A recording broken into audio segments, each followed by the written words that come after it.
In the previous episode, Leping wants Elizabeth to rule the world again, but she doesn't agree with him. Instead of her, they will find a suitable person to rule the world, and aside from her, only Leping is qualified for this. Up next, Leping ventured into the open with his legendary sword, asking why did it suddenly turn into this. However, Elizabeth tells Le to be vigilant and asks him to begin his swordsmanship training. Leping apologizes to her and starts swinging his sword. On the other side, Elizabeth is smiling, misunderstanding everything, thinking Leping wants to play games with this demon queen, but he is too young for that. It's undeniable that in terms of power, Leping is a little bit better than her, but when it comes to psychology and knowledge, Liz no match. But when Leping told Elizabeth to leave this morning, she felt so unhappy and almost let it happen. But then he said the words that were in his heart, that he can't live without Elizabeth, and she completely saw through him. However, Elizabeth still thinks that Leping knows very well that with their power, destroying or ruling the world is a matter of a single thought. It bears no meaning, so the best they can do is to leave it alone to develop and observe what is happening in their spare time.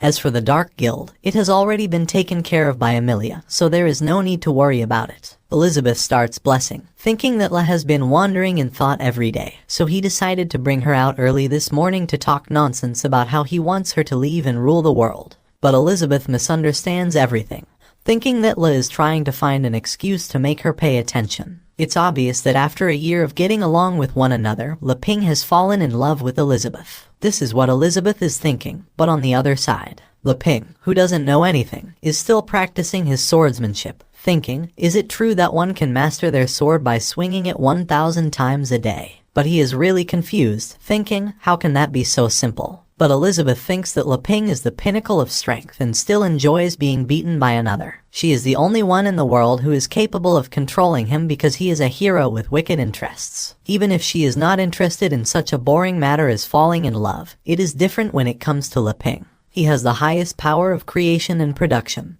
and she has the best swordsmanship and magic. What kind of a child would the two of them be able to create? To create the strongest child to break the limits of this realm, thinking this is Leping's true aim. However, after thinking about this, she starts laughing really loudly, thinking she will not agree so easily, so she will let Le practice his bad swordsmanship first. He needs to get stronger for that kid in the future. But Leping, after seeing Elizabeth, gets really confused, thinking, what is Elizabeth thinking about? Is she really planning to teach me swordsmanship and magic so I can destroy the Dark Guild? But when Leping swings his sword, suddenly a smoke scene surrounds the legendary sword. In the next moment, the legendary sword turns into a 12-year-old kid. After seeing this, Leping gets really shocked, thinking, why did the holy sword turn into a kid? The holy sword, now turned into a kid, gets really angry at Leping and asks why he is calling him a kid, introducing himself as Majestic Holy Sword Sword Spirit, Alpha. Elizabeth, after seeing everything, asks Leping what's going on.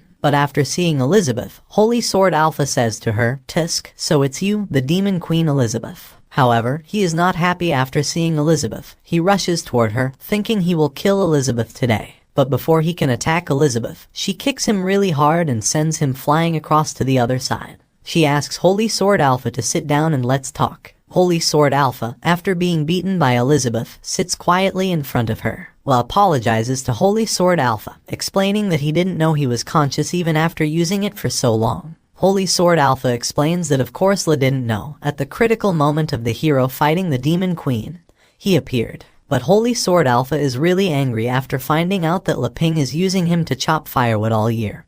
He actually used the Majestic Holy Sword to chop firewood. He asks Leping if he knows how he spent that year. Leping asks Holy Sword Alpha to calm down, but he doesn't listen to him, thinking Le actually changed the script and became friends with Elizabeth, and he even turned him, Holy Sword, into a wood-chopping knife. He says that Leping is a disgusting man and he doesn't deserve to be a hero at all. Elizabeth asks Holy Sword Alpha if he wants to kill her. Holy Sword Alpha replies saying no, explaining that it's all because of the silly system settings. Now, it's invalid. Considering the circumstances, Elizabeth would actually be his savior. But Elizabeth doesn't care and asks Holy Sword Alpha to help Leping rule the world. However, after hearing this, Holy Sword Alpha gets really confused and asks about ruling the world. Leping explains that Elizabeth means they should save it. But Holy Sword Alpha is still confused and asks Leping what he is talking about. Le explains, saying he has been idle for a long time.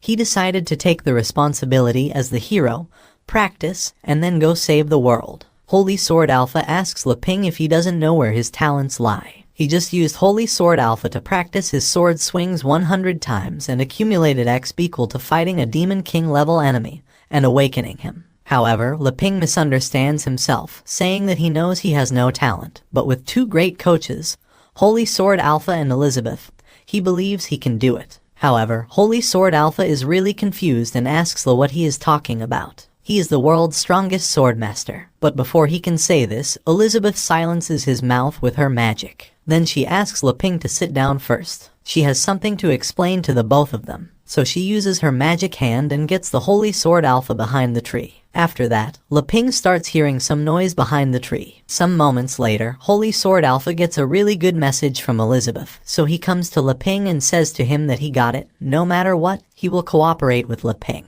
Without further ado, Elizabeth tells Leping that with only swordsmanship being allowed, they should start venturing outside. The narrative shifted to a bustling town square in Titano alive with the chatter of townsfolk. Amongst them, a girl announced that the Grey Wolf Guild is looking for recruits. The salary is favorable. The ones who are considering a job change can look at this flyer. The town's air was rich with the scent of street food, with corner shops advertising crispy fried chicken. Hot and fresh, the best choice for a snack when going to watch the guild competition. Titano Town is in Sword Saint Guild's area of influence. Leping and Elizabeth also come to this town to watch the guild competition. Elizabeth says to La that her magic senses are telling her that this town is to hold a large-scale event. And where there are many people, La can get a lot of information. Leping understands that the first step to ruling the world is the gathering of intelligence. However, Holy Sword Alpha doesn't look happy. He asks Leping if he wants him to accompany La to waste his time in such a place. After hearing this, Elizabeth turns her head toward Holy Sword Alpha. She is really angry and asks him if he wants her to break him in two. Seeing Elizabeth like this, Holy Sword Alpha gets scared and asks Leping if he needs him. Just call him anytime. After saying this, he turns into a sword again. But suddenly, Leping notices a flyer and asks Elizabeth, "These flyers are everywhere. What is this event that is being held?" However, after looking carefully, he notices that this is a guild competition flyer. So he asks Elizabeth if she knew about this. Elizabeth explains that it's a competition where the guilds send their representatives to fight. But suddenly, they heard a really loud sound. This is the announcement sound for participants to enter and who wants to bet with them. After hearing this sound, people start heading toward the arena. When the guild competition is going to be held, people ask everyone to bet on the Sword Saint Guild.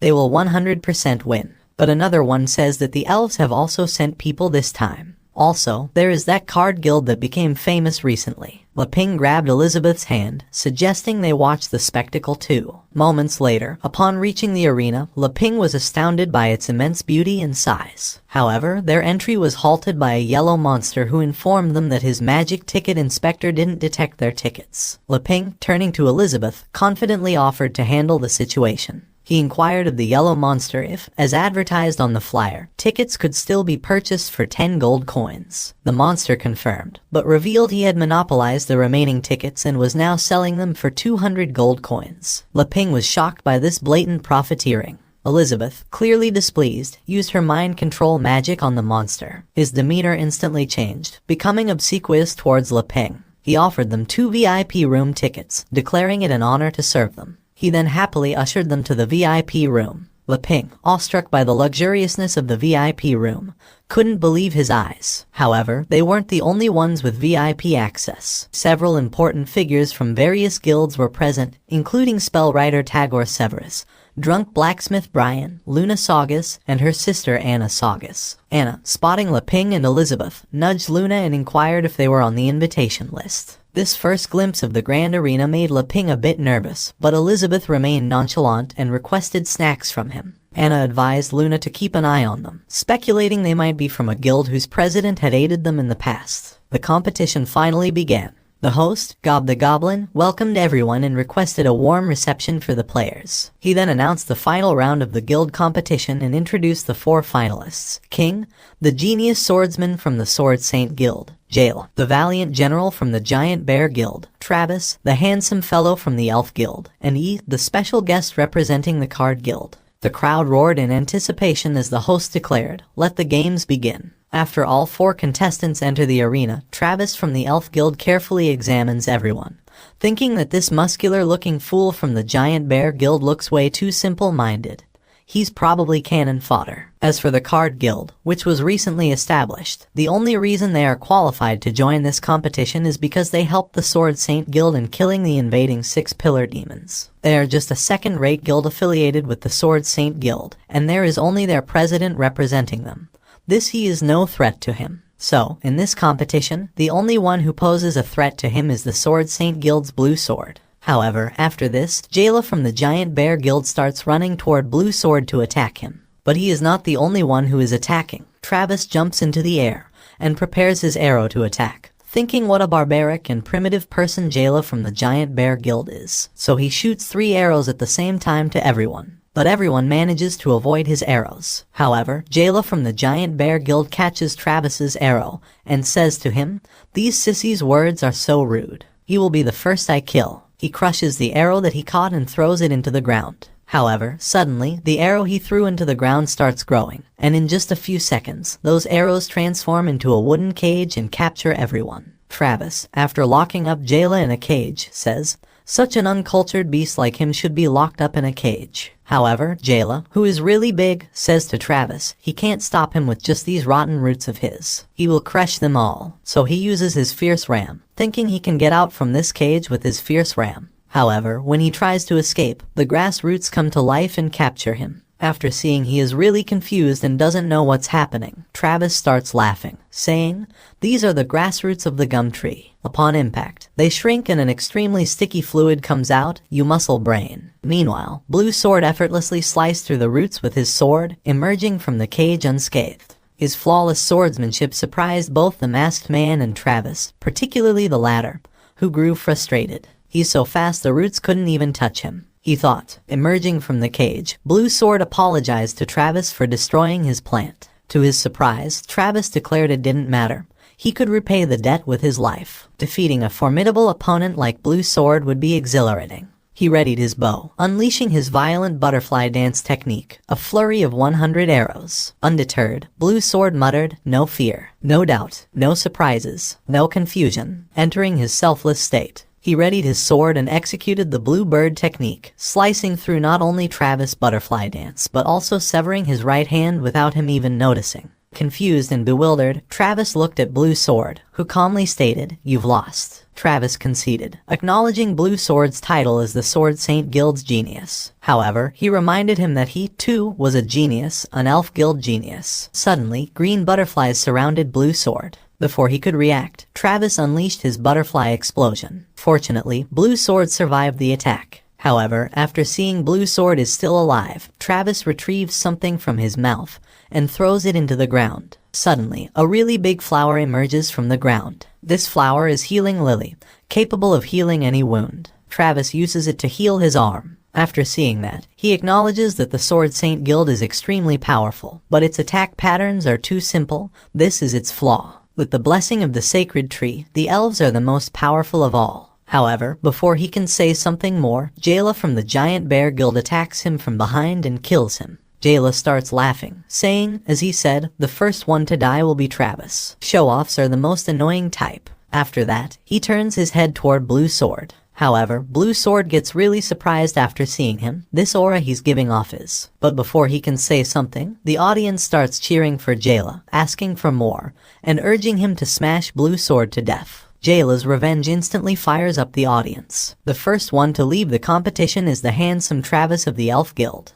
But everyone is really curious, how did Jayla break away? However, this is not important. Now what matters is, can the injured Blue Sword withstand Jayla's attack? So, Blue Sword lifts his right hand into the air and calls his sword. In the next moment, his sword comes back to him. However, after he carefully looks at Jayla, he gets a rough idea that he used his sweat as lubrication to struggle free from the secret of the roots. Fortunately, Blue Sword used his sword in time to prevent bigger damage, so the impact was minimal. Jayla's body starts growing, and purple smoke surrounds him. He says to Blue Sword that power is everything, and he will crush him in just seconds. So, he jumps into the air and uses 70% of his muscle power to attack Blue Sword. However, Blue Sword dodges and avoids his attack, then counterattacks him with his flashing cold slash, sending him back. Unfortunately, he can't deal any damage to Jayla's body. Jayla starts laughing after seeing Blue Sword can only scratch him. On the other side, Blue Sword gets really surprised after seeing his sword got damaged. However, before Blue Sword can think anything, Jayla attacks him and uses 80% of his muscle power this time.